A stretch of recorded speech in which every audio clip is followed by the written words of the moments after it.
life living and making a living can sometimes wear us out, grind us down, and dull our senses.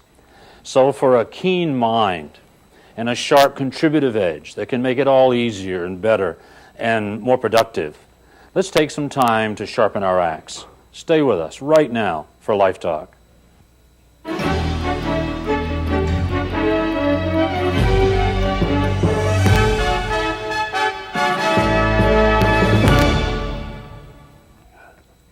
Hello, I'm Gina Fitt, and you've either surfed to or purposely selected Life Talk with Bern Moses. Welcome to another in our series of ongoing verbal essays brought to you in this television format. It's a pleasure to have you with us today. Bern, last week we started what I hope will be just the first in a series of discussions about what you call life formula. And we talked about several things which were absolutely fascinating to me. But especially we talked about feelings and emotions and the difference between the two. And I thought perhaps as a basis for our discussion today, we could quickly recap what we talked about last week and go on from there. Yeah, I'd certainly recommend, as I think you might too, that if a person has access to go back and review last week in order to get the full dimension of it, because last week's show had provided tools that can really make an immediate difference in the stress reduction and a sense of peace of mind that people have just by understanding feelings, how to identify them. We had an inventory list that we went through, and you picked out a number of them. Yes. Experience shows us that the more a person does that, the more feelings they can identify at any given point in time, which means they're getting more in touch with themselves. We also mentioned that feelings actually are physical manifestations of emotions. They're never right or wrong, they're just feelings.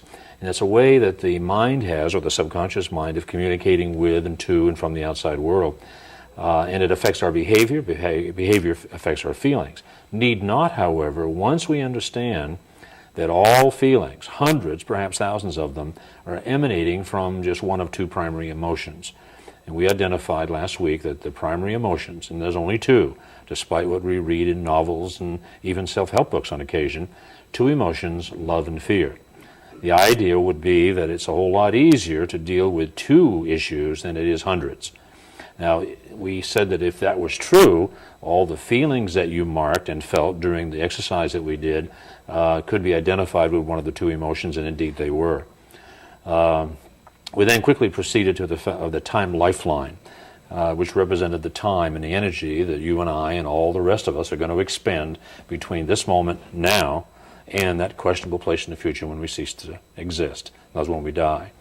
If we're going to take that journey, or if it's going to, kind of happen to us, or however that goes on, we should establish some priorities. And we said that the most precious possession that we have while we're here on the planet is our mind. It's who we've been, who we are, and who we will become.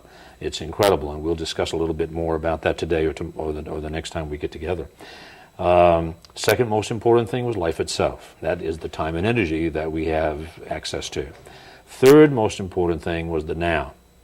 And now, of course, is a moment in time. And I want to kind of really review this part of it. A moment is a now somewhere between a tenth of a second and a second and a half. Could be a minute, like we said, if you lived a real slow-paced life, but typically it's a very short span of time. We need to understand that a lot of things are going on, though, in that space of time. Just, a lot of things all at the same time.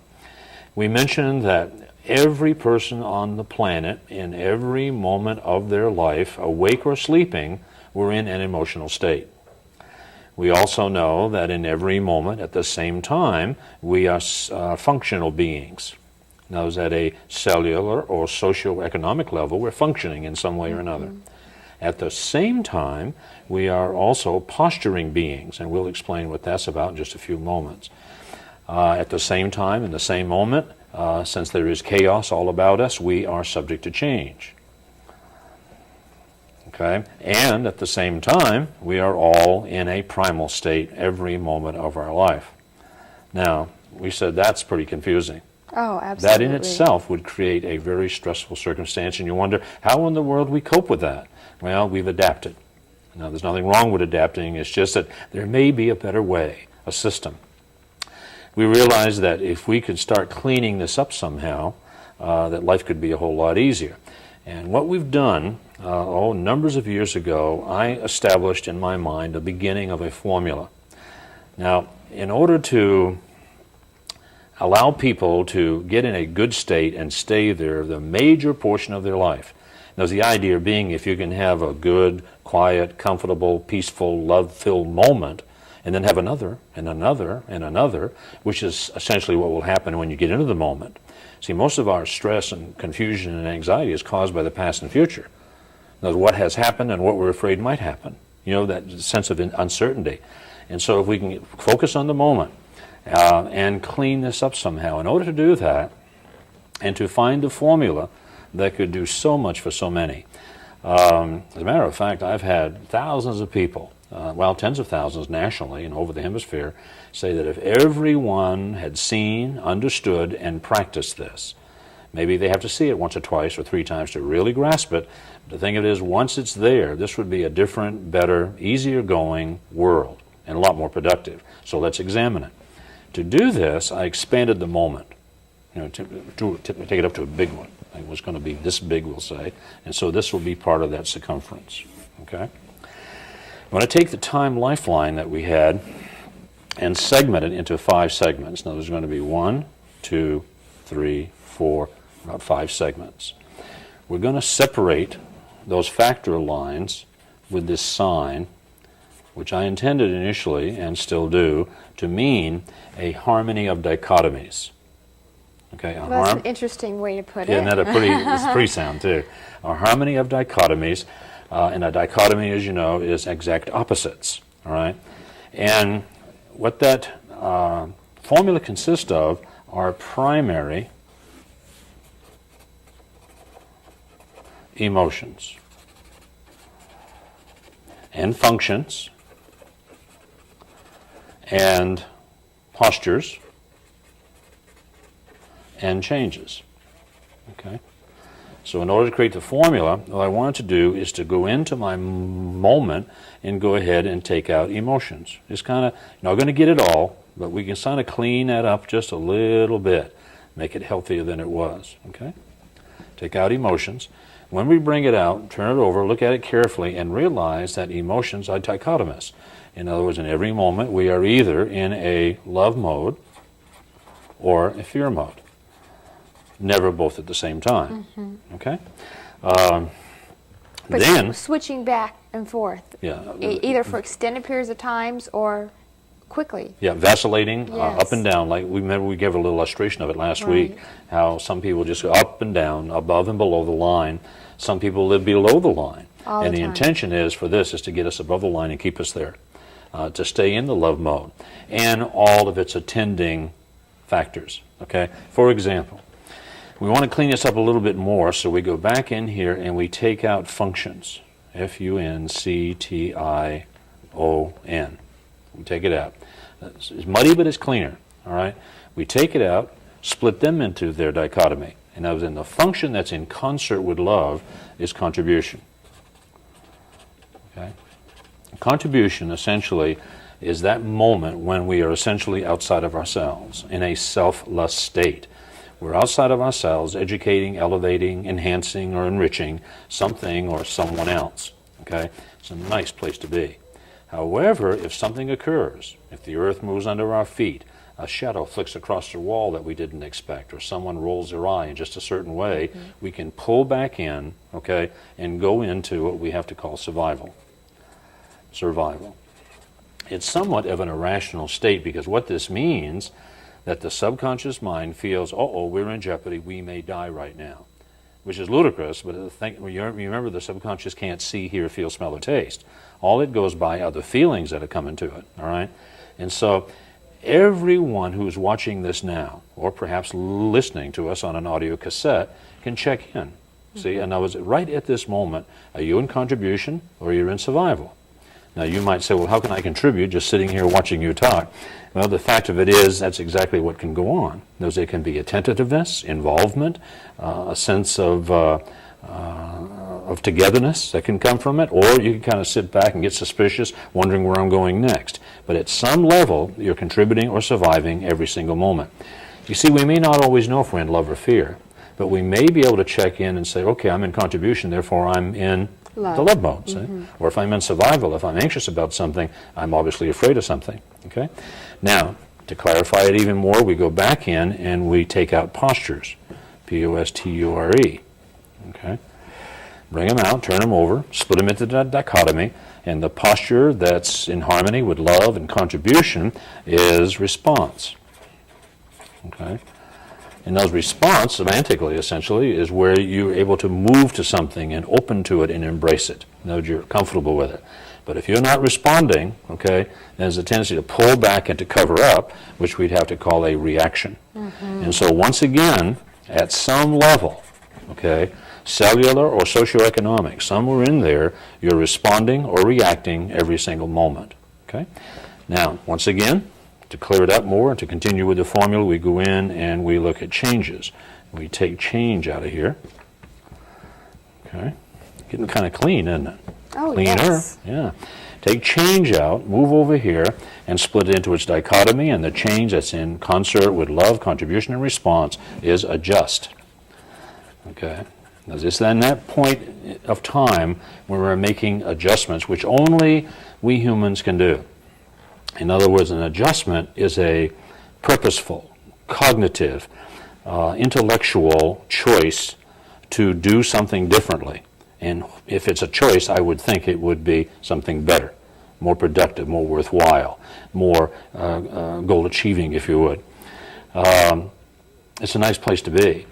Now, the thing of it is, if you're not making adjustments, however, if you're not exercising your authority and making life and living a little bit better, then you will be adapting, because there's no vacuum here.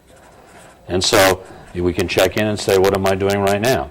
In other words, am I adjusting or am I adapting? Now, there's nothing wrong with adapting. It's just not as good as adjusting, because adapting does have a sense of accommodation, of surrender, coping, making do, getting by, surviving. Less able to see the big picture, You perhaps. betcha, you What betcha. all your options are. And we're highly adaptive. They say that the cockroach is probably the most adaptive thing on the planet, that it's been around for eons, and in all probability it would have survived a nuclear holocaust. In other words, the cockroach is very adaptive. High on the adaptive chain are rats. As most people in this country aren't even conscious of cohabitating with them. They're in our lives. It's just that they're very clever about it. They've adapted to that. And I don't want to spend too much time on that. But we're high on that chain, too. Highly, highly adaptive. So much so that we have to be careful. You run into, I don't know how many street people you stop and visit with, because it's kind of difficult, because you don't know when you approach them how they're going to what? React. Okay? And it can be uncomfortable at times. But I've visited with a lot of them, and it's amazing the intellect and the backgrounds that I have found on the street. In Dallas, Texas, some years ago, I ran into we'll call him Dr. John, who turned out was a college professor, a doctor of philosophy. And life had taken a twist and a turn, and he had done some adapting and had positioned himself where he was trying to be accepted for who he was, not for what he could do or who he might be, and lost that game and actually ended up on the street. It took us months to get him back started again, with a lot of tender, loving care and attention, I'll tell you. But yeah, there's a piece of our mind, Gina, that's perfectly content eating out of a Dempsey dumpster, okay, sleeping in a concrete covert and living in an open field. Now, I know we say, no, not me, boy, I'd fight my way back. But we just don't know sometimes that if we fall through the cracks, I understand that a lot of Northgate people, remember the earthquake and those buildings flattened and people were put out of their homes into tent cities? A lot of people are still living on the street. They adapted to that. And so we have to be careful. I know, I have a personal acquaintance with people who celebrate the finding of a good Dempsey dumpster, just as much as you might find a delight in a new apartment. I mean, it's just how adaptive we can be. Now, this is all held together, if you would, by a psychic glue called the primal states. Primal states. And I say primal because this exists in all living things. In other words, certainly all the humans, all the mammals, reptiles, snakes, plants, all the way down to a one-celled animal. And the primal state that's in concert with love, contribution, response, and adjust is libido. Libido. Now, as we start examining this, we're beginning to completely empty our moment, okay, and to see how clear this might be, okay? I think it's a lot easier to manage than it was before. You see, Gina, when you get it over here, it's no longer here. This is a subconscious state. This is a conscious state. I will guarantee that if a person will actually take the time to learn the formula and keep it in their mind's eye and refer to it whenever things get difficult, it'll make life a whole lot better and easier. There is no question. Let's talk about libido for a minute. Interesting word in that in our society it's generally considered to be a sexual word. Strong libido, strong sex drive.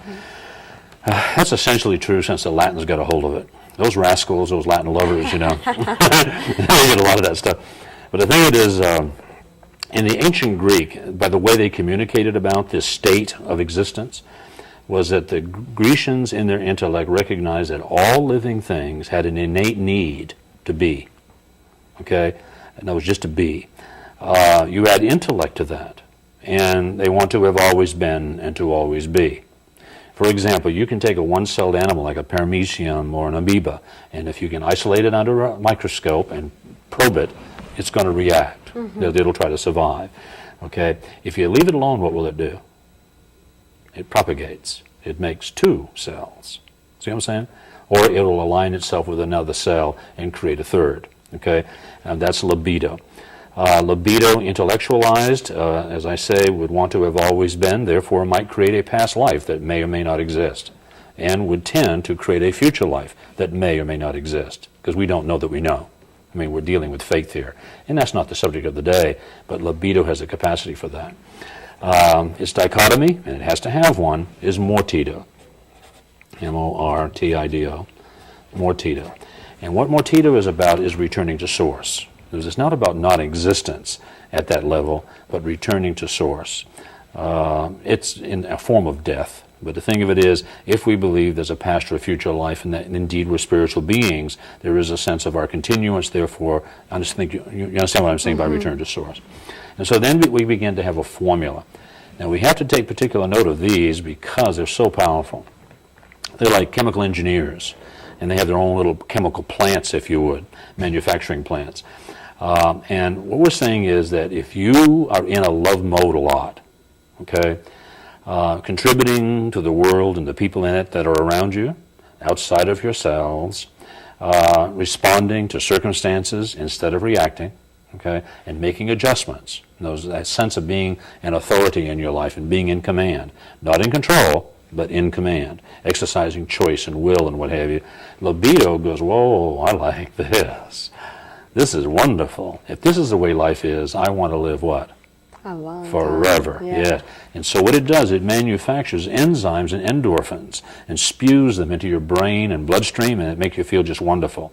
And they're highly curative, highly curative. Really? And we can produce our own enzymes and endorphins, our own chemicals, if you would, by our behavior and the consequent feelings. For example, if you're forlorn and overwhelmed and distraught and tired and what have you, find something or someone to do something for. In other words, get outside and get into contribution. Respond to someone, okay? Make some adjustments, and the mind will start spewing out the right chemicals, and you will feel better. We could talk for hours just about that one issue, the fact how much influence we can have. Now, this would also certify, I would think, certainly, to the power of prayer. In other words, because if you're praying, I have to presume you're in a love mode, okay? And therefore, you're in a curative state. And when you combine that with other prayers and people are aware of it, you can do some pretty powerful things. There's no question.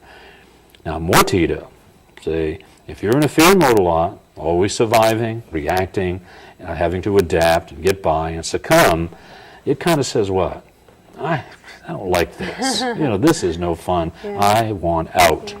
And so it'll manufacture toxins that'll spew into your body and flat take you out. It's not at all uncommon, and I'm sure you've heard that, for example, if a spouse dies, the other spouse may become terminal if they're not careful within a year or two, regardless of age, by the way. Regardless of age. Oh, yes. In other words, it's a powerful, powerful force. And by the way, this not only is with each individual, it can be with every community. For example, a family can have and exist within the formula. Now, the family can be in a libidinous state. contributive and responding to one another and happy, or I'm sure you've heard and maybe have seen families that were loaded with survival and reactionary behavior and fear, and therefore it's destroying itself. Or a workplace, I'm sure, a no business question. community, or... I can walk into a company, Gina, and identify the trichotomy that's there. You can just sense it. And trichotomy, of course, is the subject of another essay, but this is the beginning of the life formula. To clarify this a little bit, I think we have time. I'm going to do one of my Dick Tracy, that's not, anyway, my Dick Tracy characters. And what we're really talking about here is the mind, brain. And this is what it's really all about. This is who we've been, who we are, and who we will become, like I say. And I'm suggesting that we spend a whole lot of time understanding and celebrating this. I look back, perhaps you can too, of all my school years, all the way through high school, junior high, high school, secondary education, what have you, that we never sat around kind of applauding, confirming each other, celebrating this magnificence. It's just tragic in a way, because it is the most incredible entity in the universe. See, nothing in the universe can compare with this. Oh, there are billions of planets and stars and what have you, but there's no evidence that they're conscious, or that they're cognitive, or that they have conscience. This does. 115 billion brain cells, Gina. 115 billion brain cells. And the real thing that's exciting is that they're all electrochemically connected to all the other cells. So if you've seen a schematic, what an electronic schematic where they draw the lines, what's connected, draw that one. That's How many a hours, schematic days, and a half. and weeks would that take? That's right. As a matter of fact, they've got some figures that are pretty exciting, especially when you realize 115 billion brain cells, when they connect, create a synapse, a point of understanding or awareness or skill, right? And that the number of synapses, remember that I said that skill, awareness or whatever, is equal to the number of grains of sand and droplets of water on the planet. Now just think about all the ocean bottoms and beaches and mountains and deserts and what have you, and take all those grains of sand, add them to all the droplets of water that exist in all the lakes and rivers and oceans and seas, and add those together, and that's the number of probable synapses or points of understanding that you have in your mind. This is why the man will beat the computer in chess, eventually. It's incredible. Your brain is only 48 ounces, about 3 pounds, and it's membranous, and if you kind of spread it out, it would cover Arco Arena, okay? But within that, there's the majesty of it. I read some time ago that nearly 70% plus of all the nutrition and oxygen and what have you that we take in provides for the brain, and the rest of it goes for the rest of the body. And yet, tragically, we put all of our import on the protoplasm that carries the brain around. In other words, we kind of tend to look out, and it's been historical that we see tall and short, fat and thin, pretty and homely. Oh, and then, of course, there's man and woman. Since I can remember, they've been trying to separate us. That women do this and men do that, and my experience is that some people do this and some people do that, and it's not really appropriate. And then, of course, there's black and white and red and brown and yellow. You understand what I'm saying? More separation. Yes. Where in truth, we're so much alike that it's incredible. I've talked to pathologists, and they say that when you just have a brain, there's no way of telling differences, except in one exciting area. They can look at a brain and tell the difference between intelligence and ignorance. Really? Yeah. That's very interesting. And between industriousness and indolence. What makes the difference? Evidently, synapses have density, okay, and the utilized brain, the one that's active and questioning and communicating and reading, all the things that we can do with it, evidently it thickens the brain tissue itself. They say that Einstein's brainstem was really thick compared to most.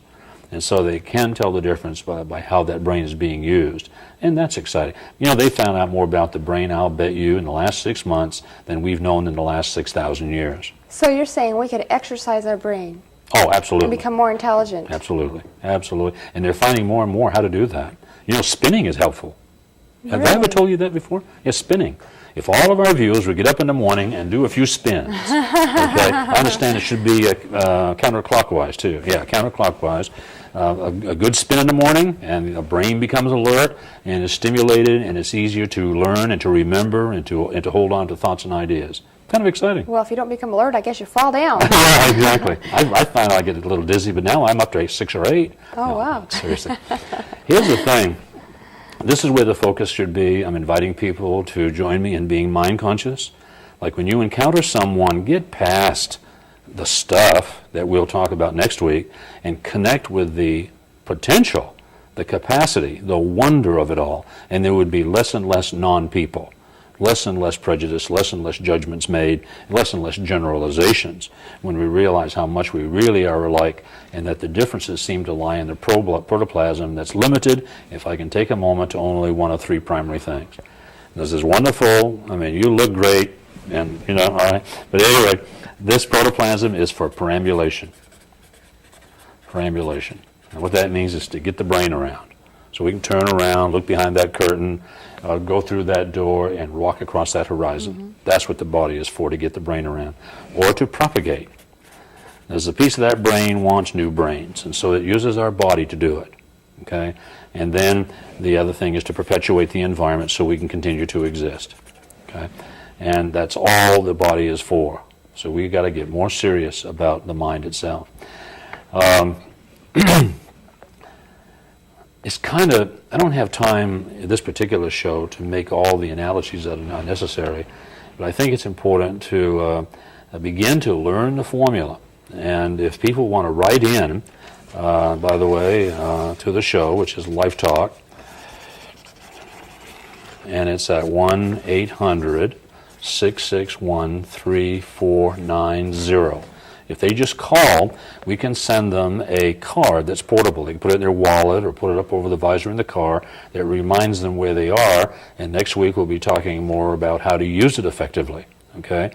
And so once again, this has been Life Talk. My name is Bern, and it's Moses. Please call, stay in touch, and we'll take this thing through till next week and give you a tool that you will not believe, and maybe report on some of the results we've had with it. And so, Gina, I appreciate you. I appreciate the fact that you have the mind that you do, okay? And I'm so happy with mine.